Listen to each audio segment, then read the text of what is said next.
Hey, g'day everyone. Welcome to the first video you're seeing on my channel. Just before we get into it, I'll give you a quick rundown of me. I'm an Aussie bloke who is in, as I'm sure you can see from the logo, the APA Showdown server run by the same guys who run the Wi-Fi League in E4 Dan, Panther, MIDI, and in that server they run their main league and they also run their Indigo League. Now I'm a coach of the Canberra Credillies in their Indigo League, and today we'll be breaking down my draft from that league. Disclaimer though, before we get started, yes, this league is currently in week 9, I think, as you're seeing this. So yeah, they will all be post-com, and I'll be doing 2 to 3 videos a week, hopefully to catch up so that by the time the league ends, my videos will be up to date, and hopefully we can get into some live com stuff for the next couple of leagues. Got plenty planned ahead, but let's crack on. So it is the standard 24-man league tiers. You get a tier 1, tier 2, 2 tier 3s, tier 4, tier 5, a mega, and then 4 free picks that you can use 400 points to spend however you like, as I'm sure most of you know by now. Starting out, I had pick 8, so I was fairly early on in a 24-man league, but not one of the top picks. I can get some of the broken stuff like Coco and Mew and all that, and Dio Speed, which was one that we allowed in this league. But also not one of those awkward middle picks where you not really close to either wheel. And so I was looking at what I wanted to start. To me, your first round pick is something you base your draft around and you bring pretty much every week. And so the likes of Coco, Megalop, Mew, Lando T, Dio Speed, they'd all already gone. And so I decided to go with Megaladios. And to me, Megaladios is a very versatile Pokemon. It is very good typing in Psychic and Dragon, two very good offensive types. Dragon being quite good defensively as well. But if you look at the stats, it has 80 HP, 100 defense, 120 defense, so it can be run fairly bulky with some success, getting reliable recovery and roost. It gets refresh, it gets recover as well, you get your dual stabs. But then if you look at it offensively, you have 130 attack, 160 base special attack, and 110 speed. So this thing is a threat offensively. You don't really know when you're prepping for this. Is it going to bring the Dragon Dance physical set that it can run? Is it going to bring a special set? You can bring sub, you can bring Calm Mind, you can bring 3 attacks and roost. You can also run mixed. It just has so much versatility. And to me, that was a good starting point for this draft. And now, moving into round 2, I was really looking at Sylveon for my round 2 pick. I thought a fairy, it continues this dragon, fairy steel core that I've started with Latios, but it got taken fairly early. And so I decided to go with Tapu Fini. And Tapu Fini is a mon that I've actually never used before. But I had a lot of people tell me it's really good, you should give it a try. And then I started looking into it. You got 70 HP, 115 defense, 130 special defense. Like, this thing is tanky. It is your bulky water, which is very important for your draft league. It gives me a second defogger already, with Latios getting defog, something I forgot to mention. It also gives me a fairy, which is a very strong type. 2 very strong types to get in your tier 1 pick. And you can also look at its offensive stats. 75 attack, yeah, it's really not going to run that. But 95 special attack and 85 speed. So even if it is most likely going to be a wall or a sponge for my team, it can also be run offensively and catch a few people off guard. With that 85 speed means it can outspeed some fairly relevant things in the format. 95 special attack, access to Calm Mind. It's got its terrain, so it can't get status, so it can actually be a fairly decent setup sweep, but that could be hard to kill just due to its natural bulk. It also gets things like Nature's Madness, as all the Tapus get. Great for just chunking something in half. It gets Moonblast, Surf, it gets Taunt. So it's got 2 great stabs. It's got a bunch of great support moves, and it's a really good time. And I figured it was a great round 2 pick for me. Now moving into round 3, I decided to grab Jirachi, and I don't know how this thing lasted this long. It is one of the best steals in the format. It is another Psychic, which, in hindsight, probably not the greatest type to double up on, with Dark being such a good offensive type. But it's one of the Pixies, so it's got base 100 stats across the board. This thing can do whatever you like. It can run the Ironhead T-Wave set to just paraflinch things, give you that huge chance to get a paraflinch with its Serene Grace ability. It can Wish Pass, which was something I really wanted to go with Finny, because Finny's got great bulk but a little bit lower HP, so something from like a Jirachi Wish Passing it is going to give it a nice 60% back, allow it to have that longevity, and really give Finny, and then a couple other mons you'll see later down the line, some really good longevity and able to just outwall opposing threats. It also has a U-turn, Healing Wish, it gets rocks, it's my first rocker on the team. It's just very versatile, can be run physical or special, and versatility was what I really liked having a steal, because it is a very good defensive type, but it also can hit certain types very well offensively as well. And so, to me, it was, I don't know how it lasted till round 3. Round 4, I noticed I've got 2 dark weaknesses already on a team, and Tapu Fini really likes its leftovers, so I'm thinking, knock off. What's my switch into this at the moment? And so I decided to grab, in my opinion, one of the best darks on the board, something out of tier 2, and that's Alola Muck. And this thing, you look at its stats, 105 HP, 105 attack, 100 SPDF, 75 defense isn't bad, 50 speed is pretty garbage, 65 special attack's pretty garbage. But everyone knows what this thing does. It grabs a Super Berry, it can recycle it, it can set up a curse, you can knock off, you can gunk shot, you can poison jab, you can run poison touch to get that really nice poison chance of poison jab. It's shadow sneak, so this is a sort of mon with only one weakness, a good natural bulk on the special side, curse to get your attack and your defense up. It doesn't really care about the speed loss because it's already so slow. This is the mon that, because it's only weak to ground, it can some games just set up and win.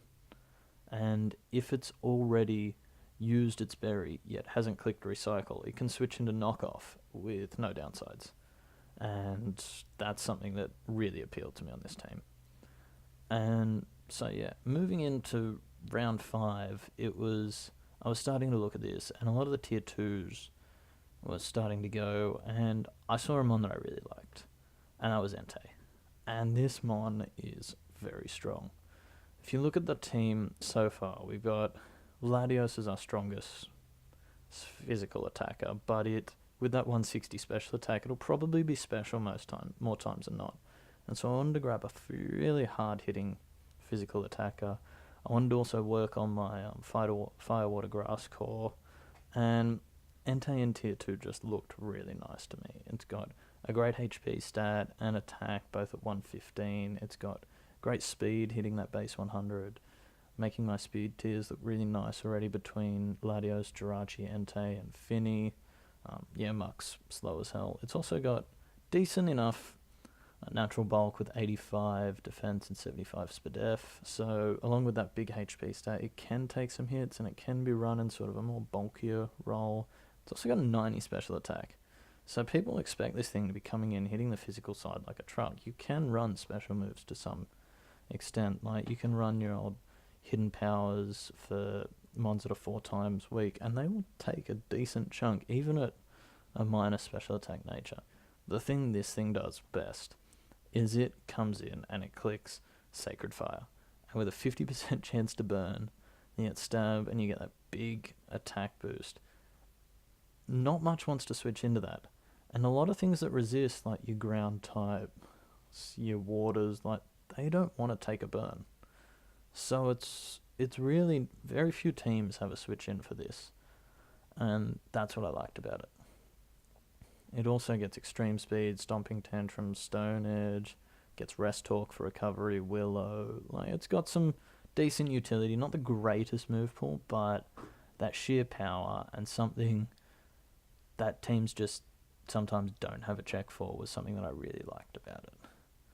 And now round 6 was, I was starting to look at my draft, and tier 3 we need 2 mons from there. There's plenty of mons in there, but I didn't want to be stuck getting 2 kind of garbage tier 3. So I dipped in and I looked and I went, I have 5 mons and I have 3 weak to ground. I really need to fix that. Yes, I have the immunity and Latios, but ground, like, for example, Crocodile just kind of runs his team besides Finny. And Finny's already going to be forced to check things. So I needed another immunity. And I was having a bit of a look, and that's when I saw this mon. I was Torn Eye. And it's a mon that I've never used before. That's a bit of a common theme through this draft. I wanted to try some new things. And if you look at its stats, it's got base 115 attack. That's the same as Entei, so it hits quite hard. It goes 125 special attack with hurricanes that it gets. Like, also has Prankster, moves like Bulk Up, Tailwind, Defog. Like, it's a pure flying type, so it doesn't carry those extra weaknesses that some other flying types do. It also means it's a resist to fighting. And it's not the worst, like, bulk-wise. It's 79 HP and then base 80 defenses. It can take some hits. Like, if you get some bulk ups up with this thing, like if you're running a physical set, it can take physical hits. And that 111 speed tier, again, is just that little edge over Latios. I was trying to give myself a bit more of an edge here. And I figured, yeah, why not? It's something that I thought would fit the team well. Now, round 7, I grabbed Hitmonlee. And Hitmonlee, I was looking at it and I went, my speed tiers are a problem at the moment. 111 being your top speed it's not great. It's alright, but it's not great. And I had the terrain in Finny, and I went, I should use something to make use of this. And I saw Hitmonlee in tier 4. And there was a couple other tier 4s that I liked, one of which I will get a little bit later on, and I'll explain why then. But Hitmonlee with that 120 attack and 110 special defense, which, to be fair, like, it's not half bad. I mean, it's got 50 HP, so it's not really taking any hits. And 87 speed. So you may think, well, how is this going to fix your speed tiers? But it runs Unburden.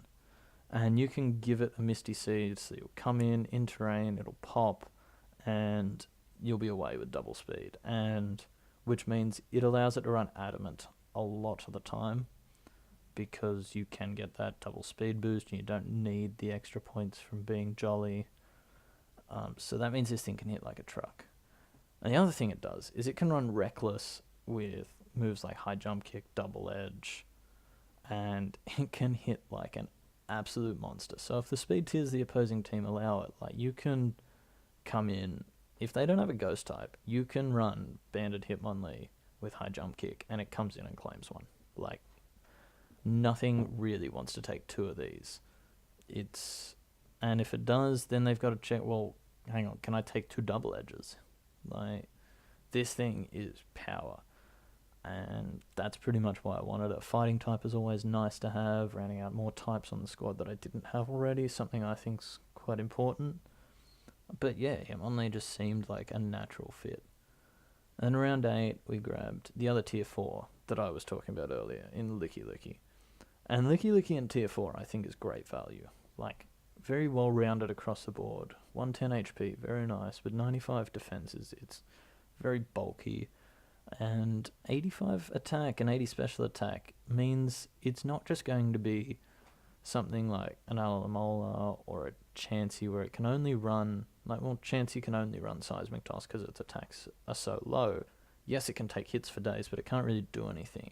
Whereas Licky Licky at least can hit them back. It also gets access to Swords Dance, so I mean, if they try and sit in front of this and you just pop a Swords Dance out, like, you can catch them really off guard. But it also, one big thing that I wanted, it's another Wish Passer for the likes of Entei, Mark, Tapu Fini, Latios even, Tornadus. Like, you can be passing wishes with this fat 110 HP stat in mons that have a bit of a lower HP stat, and you'll be giving them 60-70% of their HP back, and it is very invaluable. It's a cleric. It can It gets Heal Bell, it gets Wish Protect, as I've said, you get Seismic Toss. You also get like, the likes of Fire Punch, Return, Flamethrower. Like, it gets a bit of coverage here and there, so it's a very good value pick for tier 4. And yes, that did mean that I needed a tier 5 for my last free pick, but that was going to happen anyway. And so round 9, I was looking and I wanted to get some value out of tier 5 before everyone else started getting their mons.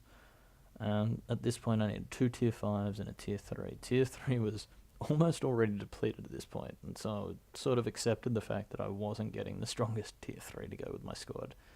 And so round 9, I went with Torterra.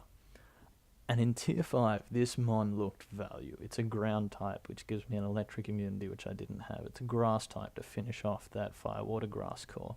It has 95 HP, 105 defense, and 85 SPDF. So this thing is bulky, but it also can hit like a truck with 109 attack. And 75 special attack isn't half bad, really. If you got mons that are very weak specially, you can run that tech move. It's not going to do a whole lot, but it'll still do a little bit. A 56 speed is just that touch above Mark, so if they're trying to speed creep Mark or Licky Licky, then they might just want to have to go that few extra EVs down to outspeed Torterra, which means that they probably won't hit as hard, or they might not be as bulky. Yeah, so it seemed very good value to me, and that's why I've got it. Round 10, sorry, getting a bit ahead of myself. It was either grab a tier 5 or a tier 3, and as I said, tier 3, I think there was only 1 or 2 other people that needed a tier 3, so I went, I'm going to bite the bullet. I'm going to go for my tier 5 first, and hope that this works out. And I grabbed Rotom Frost. And yeah, it's a Rock's weakness, but this thing it's a defogger, it's an electric type, which I didn't have, it's an ice type, which I didn't have, it's an 86 speed tier, which is again filling out those sort of middle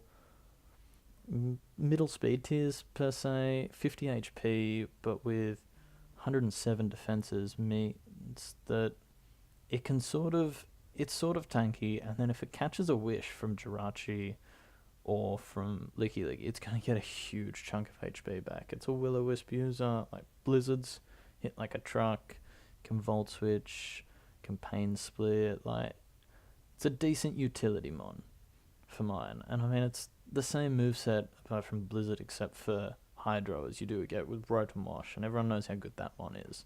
This year, it's much worse type. But I mean, it gives me 2 types that I didn't have, and I think it was pretty decent value in tier 5. And I mean, it's a fridge. What's not to love? And so for my last round pick, it was only 7 people after me. I was sort of scraping the barrel here for tier 3s. But I saw this one, and I saw Gigalith. And I thought, you know what? Sand could be... I don't have any sand abusers, but sand could be something that does me alright. I mean, start looking at these stats closer. Base 135 attack. This is the strongest physical attacking thing I have on my squad.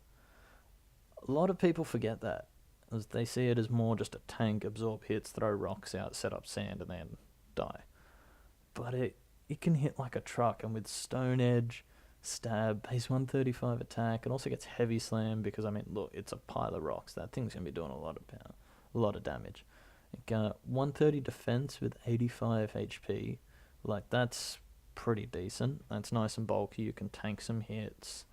It doesn't have reliable recovery, which I think would make this thing amazing, but it doesn't. I mean, Rock type is another type I didn't have. It's not the best defensively, but it can hit things pretty well offensively. It's also got 85 SPDF, and in the Sandstorm, Rock types get a boost in SPDF, so it actually can tank hits on both sides pretty well. And the other thing I saw is it's got a 25 speed stat. And everyone's probably looking, going, Blinn, what are you looking at that for? That's atrocious. But it means it does give me a potential answer if teams wanted to set Trick Room against me, because there's plenty of good Trick Room users in Draft League format. And at the moment, my lowest speed tier was 50. So that meant you could get a lot of mons below me.